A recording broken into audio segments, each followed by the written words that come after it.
स्वागत है आप सबका बिहार स्टडी सेंटर में। दोस्तों, आज से हम पॉलिटी यानी कि राज्य व्यवस्था को शुरू करने वाले हैं। तो पहला चैप्टर है हमारा भारत का संवैधानिक इतिहास। इस चैप्टर में टोटल 30 क्वेश्चन दिए गए हैं जो कि काफ़ी इम्पोर्टेंट हैं। तो वीडियो को आप पूरा देखिएगा। अगर आपको वीडियो पसंद आए तो वीडियो को लाइक कर दीजिएगा और अपने दोस्तों में भी वीडियो को शेयर कर दीजिएगा। तो चलिए शुरू करते हैं आज का पहला क्वेश्चन। फर्स्ट क्वेश्चन कहता है कि भीमराव अंबेडकर और महात्मा गांधी के मध्य 1932 में हस्तांतरित पूना समझौता में क्या प्रावधान था? तो हरिजनों के लिए आरक्षण सहित संयुक्त निर्वाचन क्षेत्र। नेक्स्ट क्वेश्चन कहता है कि वह कौन सा अधिनियम था जिसने भारत में सत्ता ब्रिटिश ईस्ट इंडिया कंपनी से ब्रिटिश क्राउन में हस्तांतरित की गई थी? तो भारत सरकार अधिनियम 1858।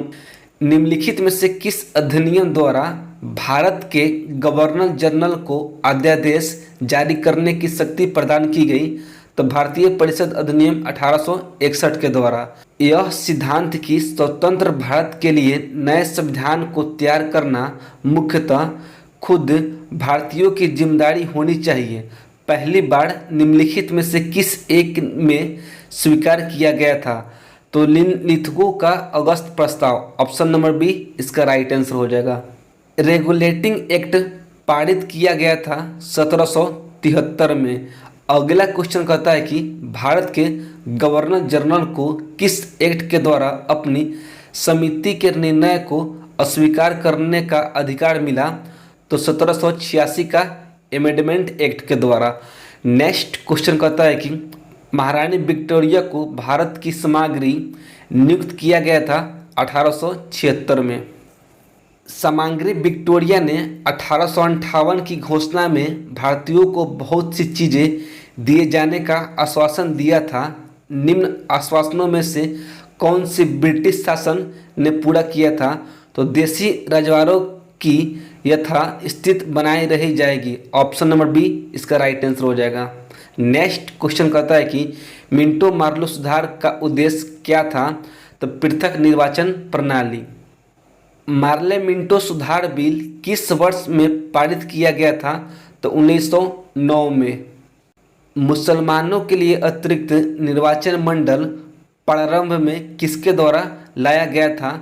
तो मार्लो मिंटो सुधार 1909 के द्वारा। 1909 के इंडियन काउंसिल एक्ट में किस बात की व्यवस्था की गई थी? तो सांप्रदायिक प्रतिनिधित्व, ऑप्शन नंबर बी इसका राइट आंसर हो जाएगा। मॉन्टेग्यू चेम्सफोर्ड सुधार में प्रावधानों का सार था प्रांतों में दोहरा शासन। 1946 का कैबिनेट मिशन 3 मंत्रियों से गठित था। निम्नलिखित में से कौन इसका सदस्य नहीं था? तो लॉर्ड एमरी। नेक्स्ट क्वेश्चन कहता है कि कैबिनेट मिशन योजना के विषय में कौन सा सही नहीं है? तो पाकिस्तान की स्वीकृति। भारत का संविधान लागू होने तक स्वतंत्रता के पश्चात इसका शासन किसके अंतर्गत चलाया गया था?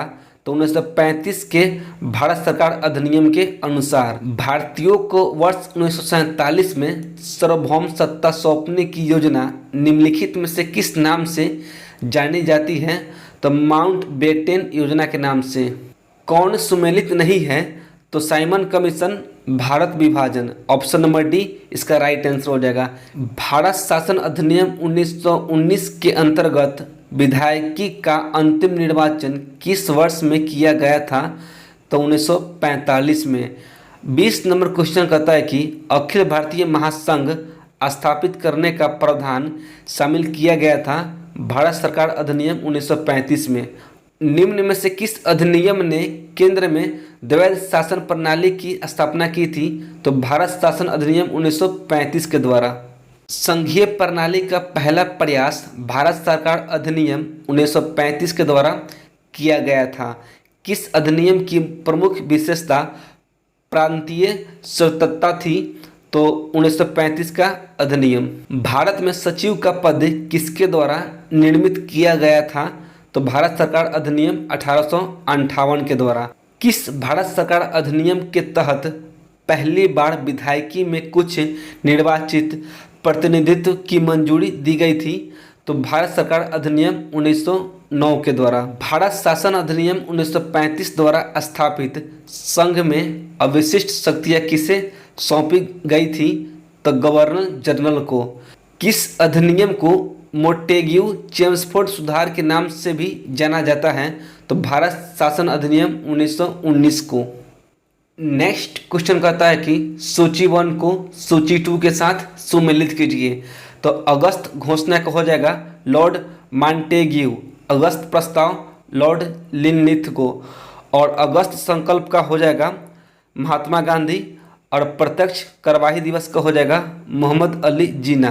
तो इसका जो राइट आंसर होगा ऑप्शन नंबर ए हो जाएगा। दोस्तों इस चैप्टर में जितने भी इम्पोर्टेंट क्वेश्चन थे उन सबको हमने कंप्लीट कर लिया है। तो आई होप कि वीडियो आपको पसंद आई होगी। अगर आपको वीडियो पसंद आई हो तो वीडियो को लाइक कर दीजिएगा और हमारे चैनल को भी सब्सक्राइब कर लीजिएगा। तो चलिए मिलते हैं अगले वीडियो में। जय हिंद।